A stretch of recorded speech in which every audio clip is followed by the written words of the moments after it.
Selanjutnya adalah pemaparan materi dari Kepala Bidang Kurikulum kepada Ustadz Didi Mustadi, SSI SPD, disilakan. Bismillah. Assalamualaikum warahmatullahi wabarakatuh. Alhamdulillahirabbil alamin wassalatu wassalamu ala nabiyil karim sayyidina Muhammad sallallahu alaihi wasallam wa ala alihi wa ashabihi ajma'in.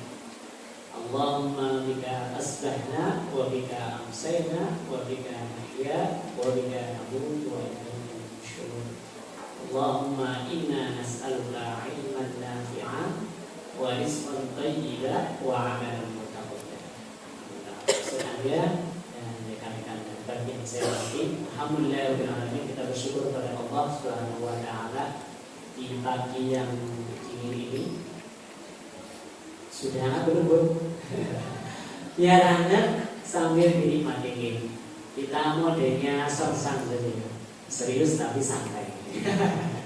Kalau yang mudah, boleh sesekali ngobrol ya nggak masalah juga dengan sebelah ya. Biar kayaknya ya, biar suasananya hangat ya. Karena memang kalau bahasa musimnya apa berdingin gitu ya, dingin gitu ya. Baik, mudah kita lanjutkan pemaparan kita. Insya Allah kami menyampaikan tentang kurikulum ini. Jadi intinya sekolah adalah kurikulum.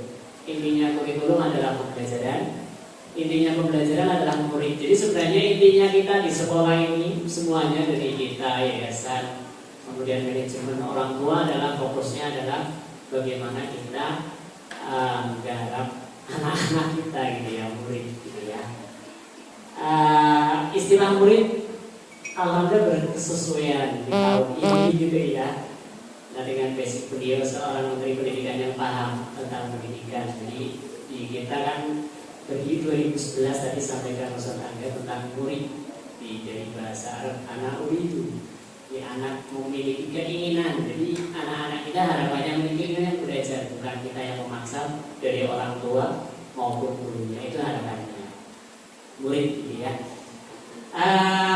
Di struktur tentu karena kita kurikulum berarti lebih banyak ke formalnya ya, ke formalnya. Satu, kita berarti poinnya adalah menggunakan kurikulum nasional kita yang sekarang berjalan itu kurikulum 2013 masih berjalan sampai 2025 ya sekarang ya, 2013 ya. Kemudian kurikulum merdeka. Kemudian untuk tahun ini ada pendekatan deep learning gitu ya. Itu untuk wawasan kita. Jadi insya Allah kita sudah mengalami berbagai kurikulum ya. Kalau saya mungkin kurikulumnya 86 atau 84 ya. Mungkin kurikulum 84. Kemudian kurikulum 94 ya. Kemudian kurikulum KPK, kurikulum 2006 ya. Kurikulum 2013, sekarang kurikulum merdeka. Jadi memang pemerintah biasa mengkaji dalam rentang 10 tahun. Tapi apapun kurikulumnya, memang sekolah punya ciri khas dan kita juga punya ciri begitu ya sebagai sekolah Islam. Ada muatan nasional tadi dan kemudian lokal dan khusus gitu ya. Jadi di Alicia insya Allah sudah mewadahi semuanya yang sifatnya nasional. Karena satu, kita sekolah formal SD ya, sekolah dasar. Jadi kalau kita di bawah Kemendikbud ya sekarang ya. Saya lupa. Kalau MI di bawah Kemenak gitu ya. Jadi tetap walaupun kita SD Islam tetap di bawah Kemendikbud ya. Itu poinnya. Yang kedua, berkenaan dengan legalitas kita, nanti anak-anak kita melanjutkan ke jenjang berikutnya. Ya alhamdulillah untuk lulusan pertama berarti sedang kuliah ya begitu ya, semester berapa ini udah? Ini ada angkatan pertama nih udah Mas Hafiz ya, angkatan pertama ya 2019 sekarang 2025 berarti 14 tahun yang lalu. Alhamdulillah. Berarti semester berapa Bun? Semester 5 gitu ya anak kita. Alhamdulillah berarti ijazahnya kamu ya Bu. Itu maksudnya apa itu ya tentang legalitas saja. Anak-anak anak kita bisa sekolah di sekolah umum maupun sekolah yang bukan umum kan gitu ya. Tapi biasanya orang tua berharap setelah dari Aliza tentu punya legalitas ijazah gitu ya. Nah yang terbaru sekarang modelnya ada istilah baru e-ijazah gitu ya, sudah lebih canggih lagi ya ceritanya. Itu yang berkenaan dengan muatan nasional. Nah baik, kita lanjut di muatan nasional ini ayat 3. Jadi kalau sekolah formal memang begitu poinnya, minimal ada 7 yang harus ada. Poinnya adalah pendidikan agama Islam. Kalau pemerintah sekarang ada penguatan dan ini sesuai dengan visi di sekolah Islam kita, Aliza dan ya. Kalau kita ada akhlak gitu ya, pemerintah diberi bahasanya mereka begitu ya. Kemudian ada ini berubah istilahnya, ada PPKN, PKN, pendidikan Pancasila, kurang lebih sama isinya kontennya ya. Ada bahasa Indonesia, kemudian matematika, ada IPAS. Ini jadi tahun ini itu yang baru muncul adalah SKL-nya, standar, berarti baru standar lulusannya. Untuk standar isi proses itu belum keluar, masih proses untuk kurikulum yang sekarang berjalan ya. Jadi masih IPAS, kita masih pakai IPAS. Tahun lalu IPA dipisah, IPS gitu ya. Kemudian ada seni atau seni budaya gitu ya. Jadi bisa seni rupa, seni musik atau seni teater. Kemudian ada PCOK. Kalau kita dulu mungkin bahasanya orkes gitu, olahraga dan kesehatan atau penjaskes gitu ya. Ini muatan kurikulum secara nasional dan ini harus ada. Nanti akan dalam bentuknya di ijazah itu bentuk keluarannya ini gitu ya, ditambah. Itu yang muatan nasional. Berikutnya ada yang muatan lokal. Ya, itu ayatnya. Muatan lokal. Kita insya Allah sudah lengkap gitu ya. Lokal tapi berwawasan global, bahasa Inggris gitu ya. Nanti bahasa Inggris kita ada di kelas komunitas 3 sesuai dengan program. Ini ikuti pemerintah. Bahasa Jawa, jadi kalau kita tanya ke anak-anak kita, masih bahasa yang paling susah. Pelajaran apa yang paling susah? Bahasa Jawa. Nah, bahasanya kita, bahasa ibu kita sudah bahasa Indonesia rata-rata gitu ya.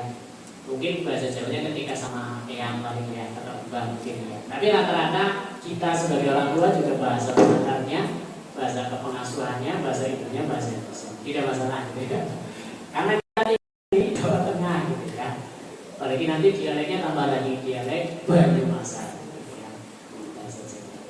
Kemudian ada juga muatan yang berkenaan masjid juga, karena tetap pemerintah biasanya selalu menggaungkan tentang kearifan lokal gitu ya. Karena kita tinggal di Banyumas, maka ada materi budaya Banyumas.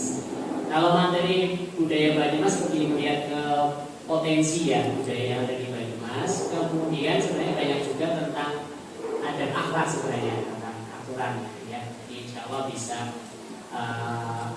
internalisasinya bisa masuk ya, ada apa ya secara spesifik gitu ya. Contohnya yang mungkin perlu ada internalisasi atau mengenalkan contohnya tentang FB. Nanti kita bisa masuk tuh apakah FB itu sesuai dengan nilai Islam. Jadi masuknya di situ. Kita memberikan pelajaran tapi ini sesuai tidak gitu. Tapi tetap memberikan anak itu tahu oh ini loh tradisi di Banyumas. Gimana yang sudah Islam, gimana yang belum. Jadi nanti diskusinya di sini. Berikutnya yang terakhir, muatan khusus atau khas sekolah. Nah, sebagai sekolah swasta dan tadi disampaikan Ustaz Anda, jadi poinnya kita adalah sekolah Islam, begitu ya. Maka perlu memprogram muatan-muatan. Ada Al-Quran, ini menjadi program unggulan kita. Jadi nanti anak-anak bertemu setiap harinya dengan Al-Quran. Itu 2 jam pelajaran yang paling baik dari Senin sampai Jumat. Bahkan biasanya ditambah Sabtu ya. Karena prioritas kita. Kemudian ada praktek ibadah, karena kita di Kemendikbud itu sekolah umum ya, bukan sekolah agama, maka kita menguatkan materi kajian nasional PAI dan Budi Pekerja kita kuatkan di praktek ibadah. Poinnya adalah 2 sebenarnya, wudhu khusyuk dan sholatnya benar. Jadi kita pengen mengawal program sholat ini tuntas. Karena anak kita ini pubertasnya cepat gitu ya. Kita pernah mengalami yang putri terutama ini kelas 3 ada yang sudah haid. Nah, jadi kita harus menuntaskan itu tentang sholatnya. Yang pertama kan begitu ya, jadi tuntas, fikih sholatnya dan sebagainya. Maka kita kawal betul di praktek ibadah. Nanti insya Allah dijelaskan di budaya sekolah yang harian ya. Ada sholat duha, sholat duha dan sebagainya. Tapi poinnya di kurikulum itu prioritas kami. Dan setiap tahun nanti kita ada ceknya gitu ya. Contohnya untuk kelas bawah lebih fokus digerakkan. Anak-anak kalau kelas bawah kan langsung geraknya seperti ya Bu.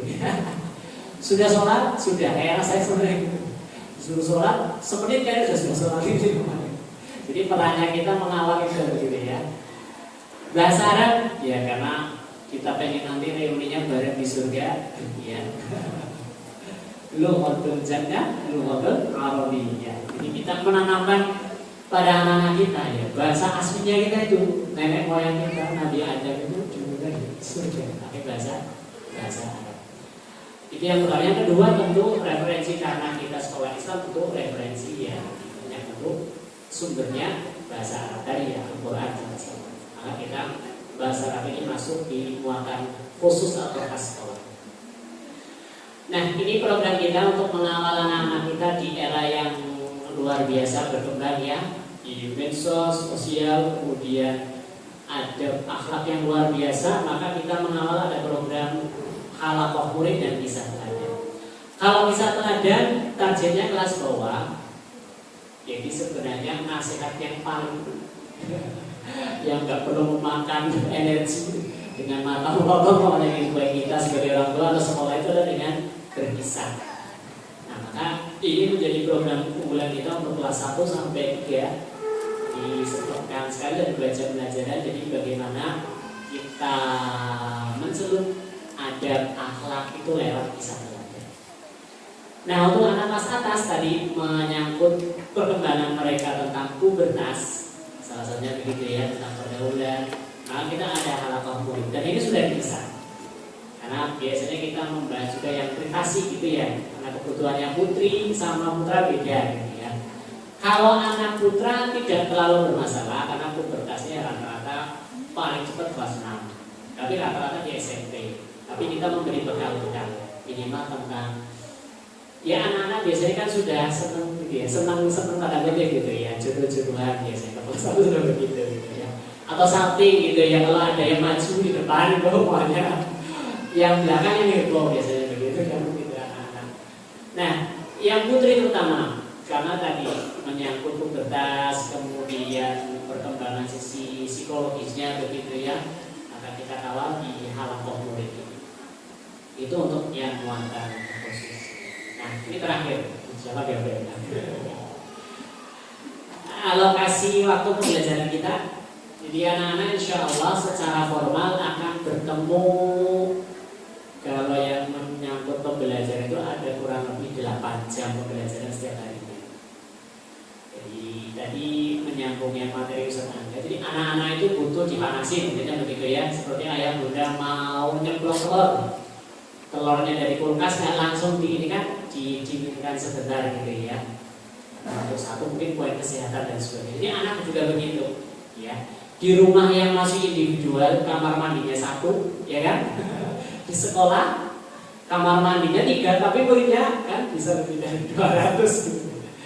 Kemudian di rumah yang jadi raja kan begitu ya. Di sekolah yang harus bermitra dengan teman-temannya, maka dia butuh penyaluran. Jadi kegiatan pagi yang pertama kita dekatkan dulu dengan Allah. Allah dulu, Allah lagi, Allah terus. Yang paling mudah adalah dengan tadi sholat duha. Kemudian nanti bisa dengan murojaah gitu ya. Zikir pagi. Jadi itu mendekatkan bahwasanya mereka itu ya menjadi orang berilmu tambah dekat sama Allah. Kita dekatkan dulu. Kalau bahasa kerennya kan zero mind-nya ya, kalau kita sebagai muslim ya pendekatannya begitu. Bisa juga tadi dengan pojok baca, pojok literasi, kemudian tadi soal tangan ringan gitu ya, atau bisa juga curhat dengan wali kelas. Ini biasanya mungkin person gitu ya. Ada anak yang mungkin seminggu ini murung terus ya, atau terlambat terus, nah itu bisa juga yang individual ya. Ketika tadi aktivitas pagi itu sudah lagi dari dari jam 7 sampai 7 pagi. Tuh, sudah dipanasin, anak enjoy, atau biasanya terlambat. Terlambat kan bisa dua ya, karena anaknya atau mungkin bundanya atau ayahnya bisa. Jadi itu ada waktu untuk mereka mengkondisikan diri.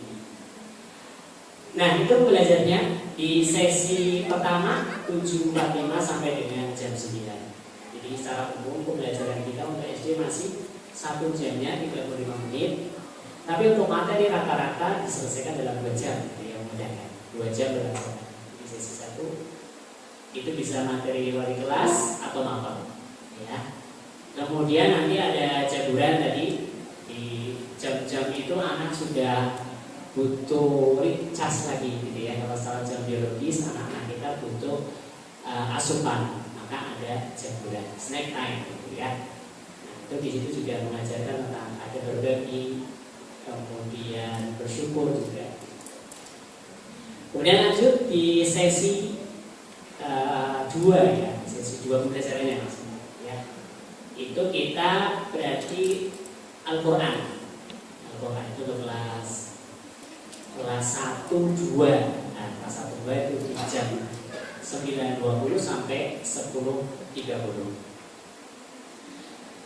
Setelah itu baru pembelajaran lagi yang umum gitu ya, 10.30 sampai 11.40. Bisa mapel, bisa materi wali kelas. Nah, di siang ya saatnya anak-anak untuk istirahat, butuh asupannya lebih besar setelah sarapan tadi kan, terakhir kan sarapan ya. Kalau siang tadi kudapan mungkin selilin. Kalau anak laki-laki kan aktif bergerak gitu ya, jadi jam 2 itu hanya numpang saja gitu. Nah butuh energi di siang hari. Makan siang bersama. Penguatnya adalah ibu dari sekolah juga ada makan, anak mengambil sesuai porsinya dan menghabiskannya. Poinnya ada anak yang memang bisa saja baru tahu di situ ada sayur kangkung pernah makan, atau baru tahu wortel gitu. Karena ada anak yang memang nggak pernah makan nasi juga ada. Tapi minimal kita menguatkan di situ, entah nanti cuma sesendok, bertahap dan sebagainya. Karena sebenarnya anak itu kan butuh energi, cuma belum tahu saja, gitu ya.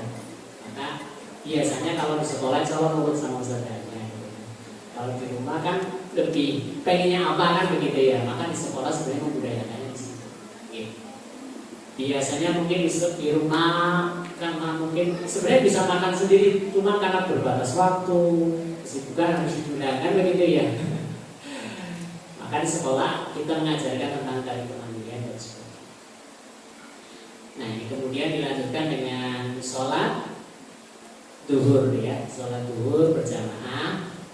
Jadi nanti anak-anak kita karena mengasumsikan 10 tahun sudah diwajibkan, maka untuk kelas kita coba di kelas 4, 5, 6 sudah standar sholatnya sir gitu ya. Kalau anak laki-laki kita jamaah di Masjid Aliza, yang anak perempuan di sini. Nah, untuk kelas bawah kita beri kesempatan sepekan sekali untuk ikut yang sholat beneran. Karena untuk biasanya lebih ke tarbiyah dulu ya di kelas masing-masing. Pengeluarannya di sholat dulu yang jalan, tapi untuk duhur juga sudah sir sebenarnya. Cuman untuk yang bareng dengan kakak kelasnya kita beri kesempatan sepekan sekali yang bareng jamaah. Biasanya di kelas masing-masing. Nanti yang imamnya bisa ustadznya atau sekali anak jadi imamnya juga. Gitu ya. Kalau untuk yang di masjid sudah jamaah betulan. Ya. Itu. Kemudian setelah siang ini sesi terakhirnya untuk pembelajaran di 12.45 sampai 13.55. Pembelajaran baik wali kelas maupun ditutup refleksi, doa dan berdoa. Ini untuk kelas 1. Jadi untuk kelas 2 sampai 6 tinggal nambahi saja 2 jam. Bisa materi pengembangan diri, eskur atau tadi yang halakol dan sebagainya. Itu ayah bunda. Mungkin kan ada yang pindahan di bunda ada. Oh enggak berangkat ya.